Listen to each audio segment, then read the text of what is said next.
प्रतीक यादव को जहर देकर मारा गया। बेडरूम से खुला सबसे बड़ा राज। अपर्णा यादव के भाई का सबसे बड़ा कबूलनामा भी निकलकर सामने आया है।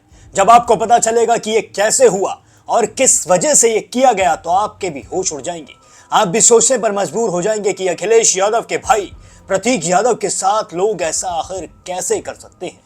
आदाब, नमस्कार, सत श्री अकाल, peace to be with you दोस्तों। मेरा नाम है जुनैद भाटी और आप देख रहे हैं द न्यूज फीवर। जैसा कि आप सभी जानते हैं कि प्रतीक यादव को मौत को अब काफी दिन का समय बीत चुका है। जैसे जैसे समय बीत रहा है वैसे वैसे लोग शायद प्रतीक यादव को भूलते जा रहे हैं, लेकिन कुछ लोग अभी भी ऐसे मौजूद हैं जो प्रतीक यादव के लिए इंसाफ की मांग लगातार कर रहे हैं। उनका कहना है कि जब तक प्रतीक यादव की मौत का असली सच नहीं निकल कर आ जाता है, जब तक नहीं पता चल जाता है कि आखिर प्रतीक की मौत कैसे हुई है, तब तक वो चैन से नहीं बैठेंगे, तब तक उन्हें सुकून नहीं मिलेगा। उनका कहना है कि प्रतीक यादव का जो साला है यानी कि अमन सिंह बिष्ट, उसके नाम पे सारी फैक्ट्रीज क्यों थी? जब प्रतीक यादव सारी फैक्ट्रीज का मालिक था, जब प्रतीक यादव ही सारी चीजों को संभालते थे, जब प्रतीक यादव अपना सोना छोड़कर, अपनी जिंदगी छोड़कर इन फैक्ट्रियों में लगे रहते थे, अपने बिजनेस को बढ़ाने के लिए वो हमेशा हार्ड वर्क करते थे, तो फिर अमन सिंह बिष्ट के नाम पर यह सब क्यों था?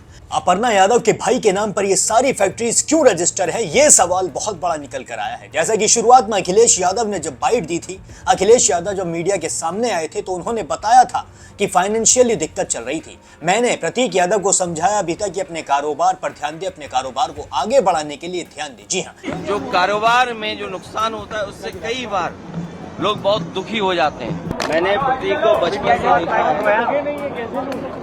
आज वो हमारे बीच नहीं है, बहुत दुख है। और एक वो अच्छा नहीं ले पाएंगे, मेरा सीना दबा हुआ है यार। नौजवान इसलिए था कि बचपन से ही उसे स्वास्थ्य के प्रति, अपने हेल्थ के प्रति और वो कुछ जीवन में आगे बढ़कर के काम करना चाहता था, अपने मेहनत से कुछ करना चाहता था। बहुत दुखद है वो आज हमारे बीच नहीं है। अखिलेश जी, लास्ट टाइम आपकी बात कब होनी चाहिए? मौत होनी चाहिए, आपको लगता है जांच होनी चाहिए? स्वाभाविक है कि जो कानूनी और जो कानून कहता है और जो परिवार के लोग कहेंगे उस हिसाब से हम लोग मानेंगे बात। अखिलेश जी, आखिरी टाइम आपकी बात कब हुई थी? ये तारीख तो नहीं बता सकता हूँ मैं, लेकिन कुछ दिन पहले मेरी मुलाकात हुई थी, लगभग 2 महीने पहले। उस समय भी मैंने यही कहा था कि अपने स्वास्थ्य का ध्यान रखिए और अपने कारोबार को आगे बढ़ाइए। कभी कभी फाइनेंशियल या कुछ जो कारोबार में जो नुकसान होता है उससे कई बार लोग बहुत दुखी हो जाते हैं। वो हमारे बीच नहीं है। जो कानूनी रास्ता है वो हम लोग अपनाएंगे। यह अखिलेश यादव का पहला बयान था जिसमें उन्होंने साफ तौर पर जाहिर कर दिया था कि कहीं ना कहीं प्रतीक यादव अपने कारोबार को लेकर परेशान थे, अपने कारोबार को लेकर वो चिंता में थे। इसके बाद अखिलेश यादव ने कारोबार को लेकर कुछ नहीं कहा और अंतिम संस्कार के बाद अखिलेश यादव ने प्रतीक यादव के बारे में कुछ भी कहने से मना कर दिया। और तो और अखिलेश यादव वहां भी नहीं पहुंचे जहां पर प्रतीक यादव की अस्थि विसर्जित की गई। जहां पर प्रतीक यादव का अस्थि विसर्जन किया गया वहां पर प्रतीक यादव के चाचा के लड़के मौजूद थे, अपर्णा यादव मौजूद थी, बाबा रामदेव मौजूद थे, प्रतीक यादव की दोनों बेटियां मौजूद थी, लेकिन अखिलेश यादव वहां पर मौजूद नहीं थे। वहां पर शिवपाल सिंह यादव भी मौजूद नहीं थे और तो और धर्मेंद्र यादव भी वहां पर मौजूद नहीं थे। यानी कि इधर साइड वाला जो परिवार है, जो प्रतीक वाला परिवार है, वो वहां मौजूद नहीं था। सिर्फ अपर्णा साइड वाला परिवार मौजूद था। एक ही शख्स मौजूद था जो अखिलेश यादव के चाचा का बेटा है, आदित्य यादव। उसने सब कुछ कराया, वो एंड तक साथ बना रहा। जी हाँ, वो मौजूद था वहां पर। लेकिन यहाँ पे जो सबसे बड़ा एक और सवाल निकल कर आता है वो ये है, जो लोग अभी भी पूछते नजर आए हैं कि प्रतीक यादव की जिस दिन मौत हुई थी, जब रात में प्रतीक यादव किचन के अंदर गिरे थे, बेहोश हो गए थे, तो तभी के तभी उन्हें तुरंत हॉस्पिटल क्यों नहीं ले जाया गया? सिविल अस्पताल बिल्कुल पास में है। सिविल अस्पताल जाने में मुश्किल से 10 से 15 मिनट का समय लगता प्रतीक के घर से, और रात का समय था, ना ट्रैफिक था ना कुछ था, तो फिर 2-2.5 घंटे से ज्यादा कैसे लग गए प्रतीक यादव को हॉस्पिटल पहुंचाने में? और सुबह 4:30 बजे प्रतीक यादव अस्पताल कैसे पहुंचे, ये सवाल भी अभी तक भी सवाल की तरह ही खड़ा हुआ है। इसी बीच एक शख्स ने बहुत बड़े आरोप लगाए हैं, आकर कैमरा के सामने आके उसने काफी सारी बातें कही हैं। उसने बताया है कि कैसे प्रतीक यादव की मौत को छुपाया जा रहा है, कैसे छुपाने की कोशिश की जा रही थी। अब प्रतीक यादव का अंतिम संस्कार हो चुका है। प्रतीक यादव की जो आत्मा है उसे सुकून तभी मिलेगा जब इंसाफ मिलेगा, जब साफ तौर पर निकल कर आएगा कि ये सच में कार्डियक अरेस्ट था या फिर कुछ और था। क्योंकि अभी तक भी विसरा रिपोर्ट सामने नहीं आई है। पोस्टमार्टम रिपोर्ट आई थी जिसमें कार्डियक अरेस्ट बता दिया गया था, लेकिन उस पर भी सपा नेताओं ने काफी सारे सवाल उठाए थे। उस पर भी कहा था कि कहीं ना कहीं जहर की उम्मीदें बताई जा रही है। डॉक्टरों ने यह तक बताया था कि प्रतीक यादव के शरीर पर चोटों के निशान भी मिले थे। जी हाँ, चोटों के निशान से भी ये केस बहुत ज्यादा गंभीर हो गया था।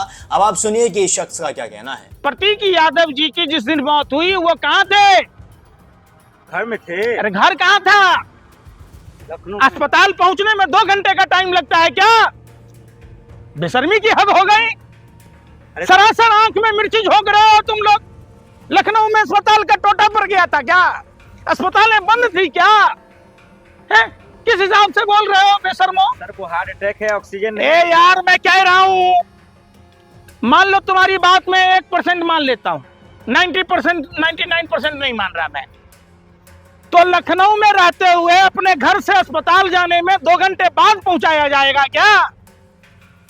पॉलीग्राफ टेस्ट होना चाहिए उसके साले की, और इलेक्ट्रॉनिक डिवाइस अर्पणा यादव और उसके भाई की जब्त होनी चाहिए।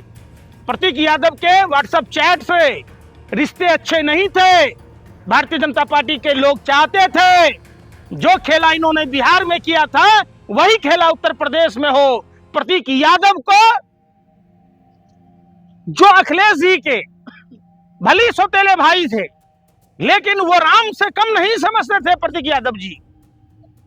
वो राजनीति से कोसों दूर रहना चाहते थे। उन्होंने साफ लफ्जों में कहा था कि हम अखिलेश भैया के लिए जिएंगे और मरेंगे। हमें तो साफ और स्पष्ट मांग करता हूं कि तमाम सपा के जो सांसद हैं, विधायक हैं, विधानसभा में, लोकसभा में इसकी जांच की मांग करें। जब पति बीमार है तो पत्नी असम में क्या कर रही थी? जो उनके शरीर पर जो चोट के निशान थे, वो किस स्थितियों में चोट के निशान थे? हैं? जिनके घर में नौकरों की कमी नहीं है, वो आदमी जाएगा किचन में पानी लेने? अरे सीएम योगी आदित्यनाथ गए उनके दुख में। अरे भाई, बाबा रामदेव गए। मर जाइए जी तो कौन खाइए घी? दोस्तों सुना आपने किस तरीके से आरोप लगाता नजर आ रहा है, किस तरीके से सवाल उठाता नजर आ रहा है, और सवाल उठने लाजमी भी हैं। जो प्रतीक यादव को इंसाफ दिलाना चाहते हैं उनके दिलों में अभी भी गुस्सा भरा हुआ है। वो अभी भी चाहते हैं कि प्रतीक को कैसे भी करके इंसाफ मिले। वो उनके लिए सिर्फ प्रतीक यादव नहीं है, वो उनके लिए अखिलेश के भाई प्रतीक यादव है। जी, अखिलेश यादव के समर्थकों के बारे में आप जानते ही हैं। जी हाँ, अखिलेश यादव के इतने ज्यादा समर्थक हैं और इतने लॉयल समर्थक हैं जिन्होंने अखिलेश यादव के पिता मुलायम सिंह यादव के खिलाफ भी खड़े हो गए थे जब दोनों के बीच तकरार आ गई थी। तो अब तो अखिलेश के भाई इस दुनिया से चले गए हैं, तो फिर ये कैसे साथ नहीं खड़े होंगे? अब इनके सवाल लाजमी हैं और ये सवालों का जवाब तभी मिलेगा जब विसरा रिपोर्ट निकल कर आ जाएगी और जब पुलिस जांच पड़ताल करेगी। प्रतीक यादव की मौत को लेकर और भी कई सारे सवाल निकल कर आ सकते हैं। अब आप मुझे कमेंट करके बताइए आपको क्या लगता है, प्रतीक की जान कैसे गई है, किस तरीके से ये चीजें निकल कर आई हैं और क्या हो सकता है आगे विसरा रिपोर्ट में जो निकल कर आएगा। बाकी और भी सारे अपडेट्स के लिए अभी सब्सक्राइब कर लीजिए द न्यूज़ वीवर।